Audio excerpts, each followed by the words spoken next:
Hello दोस्तों, आज मैं यस बैंक की बात करने वाला हूं। यस बैंक के स्टॉक से जुड़ी हुई बहुत सारी अहम खबरें आई हैं निकल करके। यस बैंक में डीलिस्टिंग हो सकती है, ऐसी खबरें आ रही हैं। इसके अलावा डीएचएफएल की तरफ से भी एक बहुत बड़ी खबर आई है यस बैंक के लिए, उनके एनपीए को लेकर के।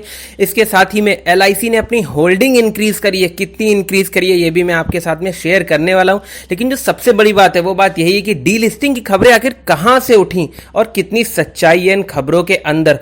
और साथ ही में दोस्तों मैं आपको एक बात और भी बताना चाहूंगा, जो मैंने पिछली यस बैंक पर वीडियो बना के डाली थी, आपको डेटा के बारे में समझाया था। जिन लोगों ने मेरा पिछला वीडियो 2-3 मिनट का देखा था और जिन्होंने कमेंट किया था, मैं उनसे रिक्वेस्ट करना चाहूंगा कि मेरे वो वीडियो को पहले पूरा देखें। उनका कहना है कि यस बैंक को लेकर के मैंने बोला है कि यस बैंक में पैसा फंस भी सकता है या इसके साथ में ये प्रॉब्लम्स हैं, तो उसको लेकर के उन्होंने अपनी नाराजगी जाहिर करी थी। दोस्तों अगर आप पूरा वीडियो देखते तो मैंने उसमें यस बैंक की जो पॉजिटिविटी है उसको भी शेयर किया था आपके साथ में। मेरा मकसद सिर्फ ये नहीं होता है कि आपको खुश करने के लिए मैं बता दूं कि ये शेयर 400 रुपए पहुंच जाएगा। मैं जबरदस्ती आपसे ये चीज नहीं कह सकता हूं, ना ही मैं कह पाऊंगा, क्योंकि सबने स्टॉक मार्केट में जो इन्वेस्टमेंट करता है वो अपना मेहनत का पैसा लगाता है। कि 40,000 करोड़ का यस बैंक का एनपीए और वो 40,000 करोड़ रुपए अभी 1 महीने में 2 महीने में आ जाएगा। जो रियल डेटा आ रहा है यस बैंक का निकल करके, जो उनके मैनेजमेंट की तरफ से कॉमेंट्रीज आ रही हैं, जो उनके रिजल्ट्स आ रहे हैं, जो उनका हमें बैलेंस शीट दिखता है, हम उसके बेसिस पर ही रिसर्च करके आपके सामने चीजों को रखते हैं। उम्मीद करता हूं मेरी बात को समझेंगे। और दोस्तों वीडियो को पूरा देखा करिए, तभी आपको चीजें क्लियर हो पाएंगी। मैं सुमित आपका अपने चैनल में बहुत बहुत स्वागत करता हूं। अगर आपने अभी तक हमारे चैनल को सब्सक्राइब नहीं किया है तो शेयर मार्केट से जुड़ी सारी अपडेट्स को पाने के लिए हमारे चैनल को अभी सब्सक्राइब कीजिए। दोस्तों हम पिछले 3-4 महीने से देख रहे हैं यस बैंक के स्टॉक में हमें अच्छी तेजी दिखाई नहीं दे रही है। लेकिन साथ में एक चीज और भी है, यस बैंक के अंदर हमें वैसी गिरावट का माहौल भी नहीं देखने को मिल रहा है। आप देख सकते हैं इसमें 13 रुपीज का बहुत तगड़ा सपोर्ट काफी टाइम से देखने को मिल रहा है। अगर हम इसके फ्राइडे के कारोबार की बात करते हैं तो फ्राइडे को इस स्टॉक की ओपनिंग 13 रुपीज 35 पर हुई थी। ये 13 रुपीज 35 का ही अपना हाई भी रखता है और 13 रुपीज 20 का लो बना करके 13 रुपीज 25 पर अपनी क्लोजिंग देता है। लाल निशान में इसकी क्लोजिंग हो रही है। धीरे धीरे 13 रुपीज के अपने मजबूत सपोर्ट पर आ रहा है। हो सकता है इस सपोर्ट को ये तोड़े, इसकी कितनी संभावना है वो भी मैं आपको भी बताने वाला हूं। इसके साथ ही हमने फ्राइडे को सारे ही इंडेक्सेस में इसमें लाल निशान में कारोबार देखा था। अगर हम इसमें डिलीवरी पोजीशन की बात करते हैं तो बीएसई के अंदर इसमें लगभग 1 करोड़ से ज्यादा शेयर्स का कारोबार देखने को मिला है, जिसमें से लगभग 40% की हम कह सकते हैं डिलीवरी उठाई गई है। लगभग 40 लाख शेयर की इसमें डिलीवरी उठाई गई है।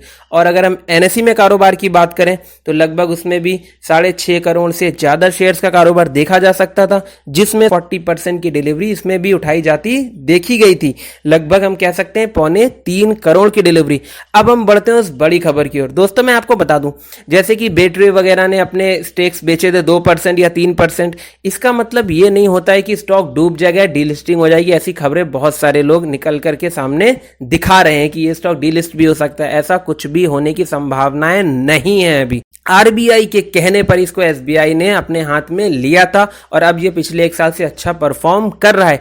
डीएचएफएल डीलिस्ट हुआ है। डीएचएफएल के साथ में जो हुआ है उसके पीछे के कारण सामने आ चुके हैं। तो यस बैंक को एक झटका लगा है कि इनकी जो डीएचएफएल से पैसे की रिकवरी है उसकी संभावनाएं बिल्कुल ना के बराबर है। 5% की सिर्फ रिकवरी हो रही है और उसमें भी यस बैंक ने अनसिक्योर्ड लोन दिया हुआ था डीएचएफएल को। तो उस तरह से तो यस बैंक के हाथ कुछ भी एक तरह से आने वाला नहीं है। तो उसको लेकर के यस बैंक एक्शन में है और वो सुप्रीम कोर्ट में भी इसके लिए अपील आने वाले टाइम में कर सकता है। साथ ही साथ में जो एक पॉजिटिव न्यूज है यस बैंक के लिए वो ये है कि उन्होंने एसटीपीआई साइन करा है एक बैंक ऑफ बड़ौदा के साथ में, जिसका फायदा भी हमें आने वाले टाइम में यस बैंक को मिलेगा।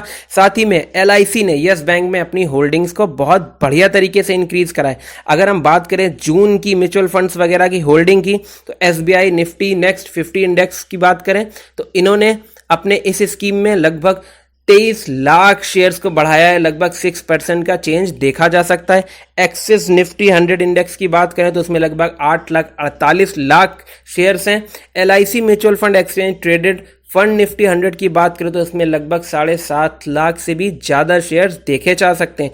कोटक निफ्टी नेक्स्ट 50 इंडेक्स में भी लगभग 6 लाख के आसपास के शेयर्स हमें देखने को मिल रहे हैं और सभी में हमें कहीं ना कहीं अच्छा प्रॉफिट भी होता दिखाई दे रहा है। मोतीलाल ओसवाल का जो निफ्टी 500 फंड है उसमें भी लगभग 2.25 लाख के आसपास शेयर्स देखे जा सकते हैं।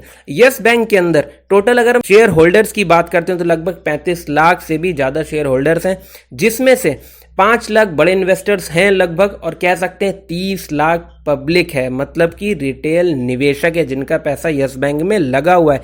यस बैंक के अंदर जैसे मैंने आपको पिछले वीडियो में बताया था कि जो बैड बैंक वगैरह की स्थापना हो रही है उसको अपना बैड लोन नहीं देने वाले, यस बैंक ने ऐसा खुद से बोला है। उसके पीछे का कारण क्या है वो भी उन्होंने बताया कि बैड बैंक का पैसा उनको थोड़ा थोड़ा करके मिलेगा और उसके बाद में पूरा सेटिस्फैक्शन उनको नहीं होगा और उस लेवल पे पैसा नहीं हो पाएगा।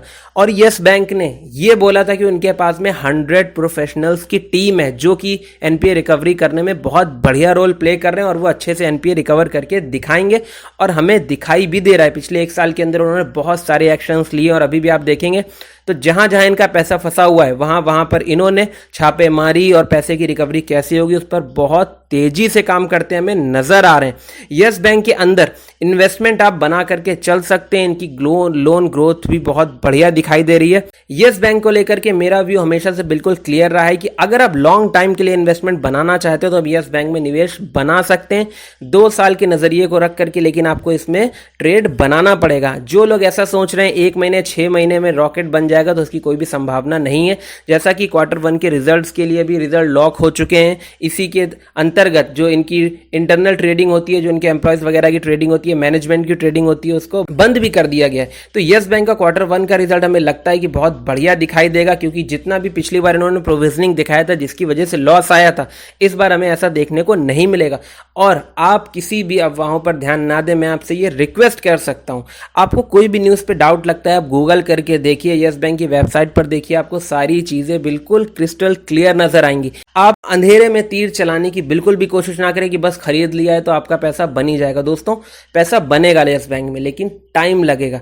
मेरी राय हमेशा से आपको ये रही है कि आप यस बैंक में एक लिमिटेड निवेश करके चलिए। कोई भी स्टॉक हो आपको लिमिटेड निवेश करके ही चलना चाहिए, क्योंकि उसके पीछे की अहम वजह ये होती है कि हम एक स्टॉक के तहत सारा अपना पैसा फंड नहीं फंसा सकते हैं, क्योंकि सारे बैंक्स हो या कंपनीज हो, सारे ही स्टॉक्स हैं। कौन सा स्टॉक कब डाउन हो जाएगा, किस न्यूज़ के चलते या किस बात के चलते, कोई नहीं जानता है। स्टॉक मार्केट में आपको अगर सेफ रहना है तो आपको एक पोर्टफोलियो मेंटेन करके ही चलना पड़ेगा। मेरे पास भी यस बैंक की अच्छी खासी होल्डिंग है और अच्छे रेट पर है, लेकिन मैं अभी बिल्कुल भी यस बैंक को बेचने के विचार में नहीं हूं। ये मेरा अपना पर्सनल व्यू है, क्योंकि यस बैंक लॉन्ग टर्म में अच्छा परफॉर्म करेगा। इसको बंद होना होता है, इसका मर्जर होना होता है, मैंने पहले भी बोला है, मार्च 2020 में हो जाता। जब कोई बैंक अच्छा परफॉर्म कर रहा है, पिछले 1 साल से इनकी जो मेन टेंशन है वो एनपीए को लेकर के, और ये एनपीए की रिकवरी के लिए कई एक ऐसे तगड़े एक्शंस ले रहे हैं। और एमडी ने, प्रशांत कुमार जी ने ये चीज़ क्लियर करी है कि हम 70 से 60% तक एनपीए अपना रिकवर करेंगे, उनकी पूरी कोशिश है। और वो धीरे धीरे करके अपना रिटेल बिजनेस भी ग्रो करते जा रहे हैं। रिटेल की तरफ ज़्यादा फोकस है, क्योंकि रिटेल में उनका पैसा कम फंसेगा। और रिटेल में मान लीजिए कि वो थोड़ा थोड़ा लोन्स कई लोगों को देते हैं, तो रिटेल में लोन अदायगी भी जल्दी होती है। कॉर्पोरेट में मान लीजिए एक बार में 5,000 करोड़ दिया और अगर पैसा नहीं मिला तो पैसा डूब जाता है, लेकिन रिटेल में ऐसा नहीं होगा। अगर 1-2 छोटे मोटे पैसे उनके डूबते भी हैं तब भी कोई इतना बड़ा असर नहीं आएगा। इसीलिए उन्होंने ये बात बोली थी कि हम 3 साल में अपने रिटेल बिजनेस को डबल करने के लिए पूरा भरसक प्रयास करेंगे। तो मेरी राय में आप यस बैंक को होल्ड करके चल सकते हैं। अगर आपको कोई भी चीज़ में डाउट लगता है तो आप मेरे से कमेंट करके पूछ सकते हैं। दोस्तों, मेरी आपसे रिक्वेस्ट है कि आप कोई भी कमेंट करें, आपको कुछ भी लगे तो फिर आप पहले पूरे वीडियो को देखें, चीज़ों को समझें, उसके बाद में कीजिएगा। अगर आपको कोई भी इन्वेस्टमेंट बनाना है तो एक बार अपने फाइनेंशियल एडवाइजर से और चार्ट वगैरह पर रिसर्च के बात करिएगा। अगर आपको ये वीडियो अच्छा लगा है तो हमारे वीडियो को लाइक करिए, शेयर करिए और सब्सक्राइब करना बिल्कुल मत भूलिएगा। Thank you so much for watching this video.